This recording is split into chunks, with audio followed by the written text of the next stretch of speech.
मोर आवास के मुद्दे पर विधानसभा में हंगामा। बीजेपी के आरोपों को मुख्यमंत्री ने बताया निराधार। सर्वे सूची और आंकड़ों पर भी उठाए सवाल। प्रधानमंत्री आवास में गड़बड़ी को लेकर बीजेपी का बड़ा प्रदर्शन। कई नेताओं के साथ विधानसभा का किया घेराव। महासमुंद के बसना क्षेत्र में ईंट भट्टा हादसे में 5 मजदूरों की मौत। मुख्यमंत्री ने परिजनों को दी 2-2 लाख रुपए की सहायता राशि। और ईस्ट कोस्ट रेलवे के जीएम मनोज शर्मा का बस्तर दौरा। एनएमडीसी किरंदुल में अधिकारियों के साथ की मीटिंग। यात्री ट्रेन से पहुंचे जगदलपुर।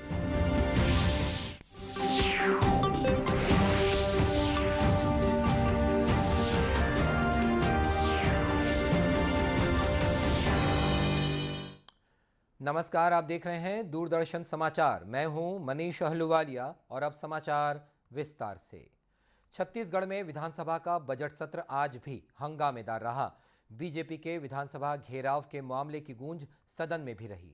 विपक्ष ने आरोप लगाया कि भाजपा विधायकों को विधानसभा आने से रोका जा रहा है। पूर्व नेता प्रतिपक्ष धर्मलाल कौशिक ने कहा कि सदन में पीएम आवास के मुद्दे पर स्थगन लाया गया। 16 लाख आवास अब तक नहीं बने प्रदेश में। हितग्राहियों को आवास का लाभ नहीं मिलने से लोगों को कई तरह की दिक्कतें हो रही है। उन्होंने कहा कि स्थगन पर चर्चा कराने की मांग तो की गई, लेकिन सरकार चर्चा से भाग रही है। नहीं है और लोगों को आवास से वंचित किया गया है। इस विषय को लेकर के हम लोगों ने चर्चा करना चाह रहे थे, लेकिन सरकार इस पर चर्चा करने के लिए तैयार नहीं है और सरकार इसमें भाग रही है क्योंकि प्रधानमंत्री आवास योजना में सरकार घिर रही है, जवाब देने की स्थिति में नहीं है और इसलिए ये स्थगन को उन्होंने अग्राह्य कराया। और विपक्ष के आरोपों का जवाब देते हुए मुख्यमंत्री भूपेश बघेल ने आंकड़ों और सर्वे सूची पर ही सवाल उठा दिए।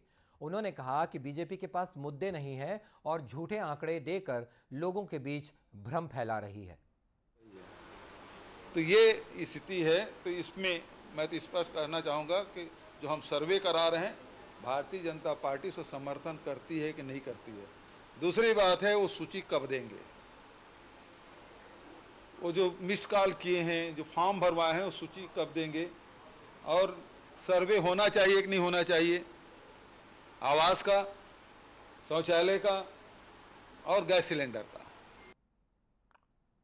तो प्रधानमंत्री आवास को लेकर एक तरफ बीजेपी सदन से सड़क तक सरकार को घेर रही है, तो वहीं दूसरी तरफ सरकार ने बीजेपी के प्रदर्शनों और आरोपों को ही निराधार बता दिया है। प्रधानमंत्री आवास में गड़बड़ी का आरोप लगाते हुए भारतीय जनता पार्टी लगातार छत्तीसगढ़ में प्रदर्शन कर रही है और इसी कड़ी में आज कई कार्यकर्ताओं के साथ विधानसभा का घेराव किया गया। इस दौरान कार्यकर्ताओं की पुलिस के साथ झड़प भी हुई। मोर आवास मोर अधिकार योजना को लेकर बीजेपी लगातार प्रदर्शन कर रही है। उनका आरोप है कि छत्तीसगढ़ सरकार कई हितग्राहियों को आवास नहीं दिलवा पा रही। प्रदर्शन के पहले पिरदा में बीजेपी की एक सभा भी हुई, जिसमें झारखंड के पूर्व मुख्यमंत्री रघुवर दास भी शामिल हुए। इसके अलावा भाजपा प्रदेश प्रभारी ओम माथुर ने कहा कि छत्तीसगढ़ सरकार गरीबों को आवास दिलाने में असफल रही है। दिल्ली से जो लिस्ट आई, मैं उस डिटेल जाना नहीं चाहता। उस लिस्ट के आधार पर हमारे नागरिकों को आवास मिलना चाहिए था और 8 लाख से ज्यादा लोगों को इन 4.5 वर्षों में भूपेश सरकार ने आवास से आवास विहीन रखा। इसका पाप जरूर लगेगा इनको, जनता छोड़ेगी नहीं। भाजपा प्रदेश अध्यक्ष अरुण साव, नेता प्रतिपक्ष नारायण चंदेल समेत बीजेपी के कई दिग्गज नेता इस प्रदर्शन में शामिल हुए। प्रदर्शन को देखते हुए पुलिस ने कड़ी सुरक्षा व्यवस्था भी की थी। साथ ही ट्रैफिक व्यवस्था को बनाए रखने के लिए कई रूट्स को डायवर्ट किया गया। विधानसभा की ओर जाने वाले हर मार्ग में बैरिकेडिंग कर बड़ी संख्या में पुलिस बल की तैनाती की गई थी। महासमुंद के बसना क्षेत्र में एक बड़ा हादसा हो गया, जिसमें 5 मजदूरों की मौत हो गई। दरअसल ईंट भट्टे में ईंट पकाने के लिए आग लगाई गई थी और आग लगाकर मजदूर इस ईंट के ऊपर ही सो गए थे, जिससे यह हादसा हो गया। 5 मजदूरों की मौत के साथ ही एक मजदूर घायल भी हुआ है।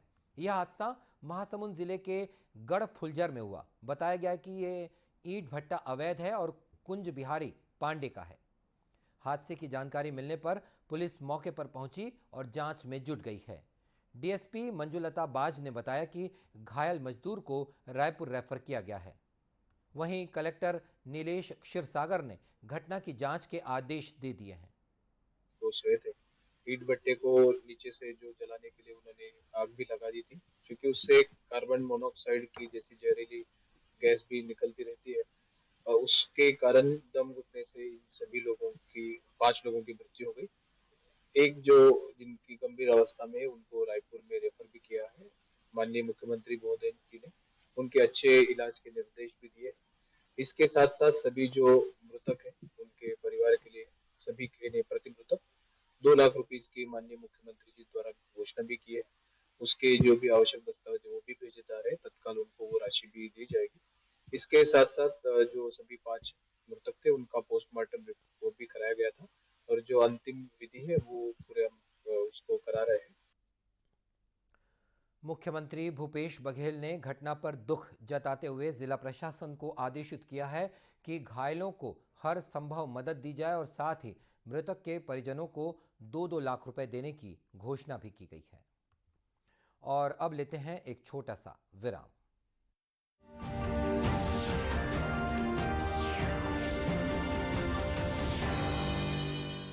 जल्दी करो यार, प्लीज जल्दी। दूसरा कोई मैच है क्या?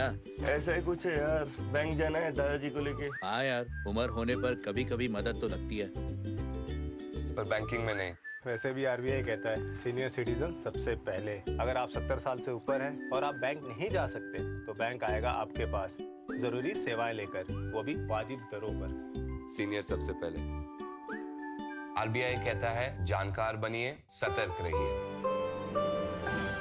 क्या शर्मा रहा है? दांत खाज खुजली है, सबको होती है। जालिम लोशन मुझे दादी ने दिया और बोली चर्म रोगों पर पड़े भारी। जालिम लोशन है पुराना खिलाड़ी, जो पुराना वही बेहतर है। जालिम lotion, fastest, trusted, tested, PDO से। जालिम lotion. Come on boys, let's go practice. अरे रुक यार, मेरे बैंक अकाउंट में गलत एंट्री का प्रॉब्लम हो गया। अरे तो बैंक को कंप्लेन करना। बैंक को लिखे 1 महीना हो गया है, बट वो गूगली पे गूगली डाले जा रहे हैं। तो आरबीआई के लोकपाल को इन्फॉर्म करो। रुक, मैं समझाता हूँ। जैसे क्रिकेट में थर्ड अंपायर, वैसे ही आरबीआई का ओम्बुड्समैन। आरबीआई कहता है अगर बैंक आपकी कंप्लेंट को 1 महीने में नहीं सुलझाता तो आप आरबीआई के कंप्लेंट मैनेजमेंट सिस्टम पर ऑनलाइन कंप्लेंट कर सकते हैं। ये आरबीआई का आसान तरीका है आपकी कंप्लेंट सुलझाने का, और वो भी फ्री। आरबीआई कहता है जानकार बनिए, सतर्क रहिए।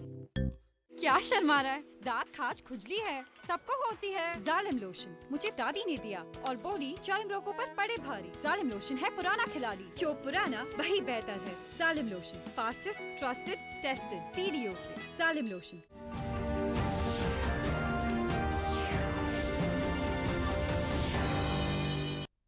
और इस अल्प विराम के बाद एक बार फिर स्वागत है आपका दूरदर्शन समाचार में। ईस्ट कोस्ट रेलवे के जीएम मनोज शर्मा आज बस्तर दौरे पर रहे। उन्होंने एनएमडीसी किरंदुल और बचेली में अधिकारियों के साथ मीटिंग की और फिर अपने तकनीकी अधिकारियों के साथ यात्री ट्रेन से वे जगदलपुर स्टेशन पहुंचे। श्री शर्मा ने लौह अयस्क की लोडिंग अनलोडिंग बढ़ाए जाने को लेकर अधिकारियों से चर्चा की और जगदलपुर स्टेशन पर यात्रियों की सुविधाओं को बेहतर बनाने की बात कही। मीडिया से चर्चा करते हुए जीएम ने कहा कि अमृत भारत योजना में जगदलपुर स्टेशन को भी शामिल किया गया है। 7 स्टेशन है, उसमें से वाल्टेर मंडल में 16 स्टेशन है। इनमें सारे स्टेशन के नाम आइडेंटिफाइड हैं। जगदलपुर भी उनमें से एक स्टेशन है। उस पर उस स्टेशन का एक डिटेल सर्वे करके उसमें क्या क्या सुविधाओं की कमी है या किन सुविधाओं को और हमको इम्प्रूव करना है। बेसिक एम्यूनिटीज़ तो जैसा आपको पता है अधिकतर सभी स्टेशनों पर है, पर उनको और अच्छी सुविधाएं प्रदान करने का, यात्री जब आएँ तो उनको एक अच्छे वातावरण मिले, एक अच्छी फीलिंग हो, उस तहत जो एक जगदलपुर स्टेशन का बाहर से फसाड का इम्प्रूवमेंट होगा। सर्कुलेशन है, जो व्हीकल आते हैं वो स्मूथली ऑपरेट कर चले जाएं। जो प्लेटफॉर्म शेल्टर है उसमें अगर बढ़ाना है, साथ में एफओई फुटओवर ब्रिज को अच्छा बनाना है, वेटिंग हॉल को सुधारना है, लाइटिंग सुधारनी है, ये सारे काम आइडेंटिफाई किए। तो जिस स्टेशन पर जैसी ज़रूरत होगी उस स्टेशन पर उस तरह की कार्रवाई की है। जीएम मनोज शर्मा के साथ डीआरएम अनूप सतपथी समेत मंडल और जोन स्तर के कई अधिकारी भी मौजूद रहे। अमृत भारत योजना में जगदलपुर स्टेशन शामिल होने से प्रवेश द्वार, रैंप जैसी कई सुविधाएं इस स्टेशन को मिलेंगी। देश में निर्यात बढ़ाने के लिए भारत सरकार के विदेश व्यापार महानिदेशालय की ओर से कार्यक्रम आयोजित किए जा रहे हैं। छत्तीसगढ़ के दुर्ग में भी एक्सपोर्ट आउटरीच कार्यक्रम आयोजित किया गया, जिसमें निर्यातक और निवेशकों ने निर्यात बढ़ाने पर चर्चा की। देश के 75 जिलों में ऐसे कार्यक्रम किए जा रहे हैं। राज्य में इसके लिए रायपुर और दुर्ग जिले का चयन किया गया है। कार्यक्रम में वाणिज्य और उद्योग मंत्रालय, भारत सरकार के अपर महानिदेशक डॉक्टर वी सरमन शामिल हुए। उन्होंने जिला एक्सपोर्ट हब यानी कि DEH के महत्व को बताया। प्रोग्राम डिस्ट्रिक्ट में एक्सपोर्ट्स बढ़ाने के लिए एक महत्वपूर्ण कार्यक्रम है, जिसमें डिस्ट्रिक्ट कलेक्टर चेयरमैन है और DGFT local officer will be को चेयरमैन रहेगा। तो हर एक डिस्ट्रिक्ट में एक एक प्रोडक्ट, एक्सपोर्ट प्रोडक्ट आइडेंटिफाई करके उसका बढ़ावा करने के लिए एक प्रोग्राम रखे।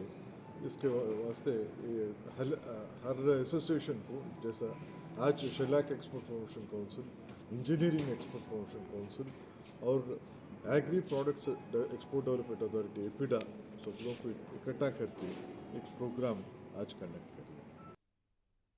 इस आयोजन में भिलाई निगम आयुक्त रोहित व्यास ने कहा कि छत्तीसगढ़ देश में चावल सहित कई उत्पादों का प्रमुख निर्यातक राज्य है। राज्य शासन ने एक्सपोर्टर्स को कई सुविधाएं भी दी हैं। उन्होंने छत्तीसगढ़ में वनोपजों के लिए कार्य योजना बनाने पर भी जोर दिया। कार्यक्रम में छत्तीसगढ़ के कटघोरा क्षेत्र से आए महिला स्व सहायता समूहों की महिलाओं का सम्मान भी किया गया। इस दौरान निर्यातकों ने चावल के निर्यात को बढ़ाने के लिए जारी मंडी शुल्क में 5% की छूट को आगे भी जारी रखने की मांग रखी। अप्रैल में मन की बात कार्यक्रम की 100वीं कड़ी का प्रसारण होने जा रहा है। प्रधानमंत्री नरेंद्र मोदी हर महीने के आखिरी रविवार को मन की बात कार्यक्रम के जरिए जनता से जुड़ते हैं। DD न्यूज के साथ रेडियो पर श्री मोदी जनता से अपनी बात साझा करते हैं। आज हम आपको दिखा रहे हैं कुछ चुनिंदा अंश मन की बात कार्यक्रम के। प्रधानमंत्री ने पहली कड़ी में लोगों से कैसे खादी विषय पर चर्चा करते हुए लोगों से कहा कि कम से कम एक खादी का कपड़ा आप जरूर अपनाइए। वो खादीधारी बनने के लिए नहीं कह रहा हूं, आप पूर्ण खादीधारी होने का व्रत करें, ये भी नहीं कह रहा हूं। मैं सिर्फ इतना कहता हूं कि कम से कम एक चीज, भले हैंडकरचीफ हो, भले घर में नहाने का तौलिया हो, भले हो सकता है बेडशीट हो, तकिए का कवर हो, पर्दा हो, कुछ तो भी हो। अगर परिवार में हर प्रकार के फैब्रिक का शौक है, हर प्रकार के कपड़ों का शौक है, तो एक ये भी तो होना चाहिए। और ये मैं इसलिए कह रहा हूं कि अगर आप खादी का वस्त्र खरीदते हैं तो एक गरीब के घर में दिवाली का दिया जलता है।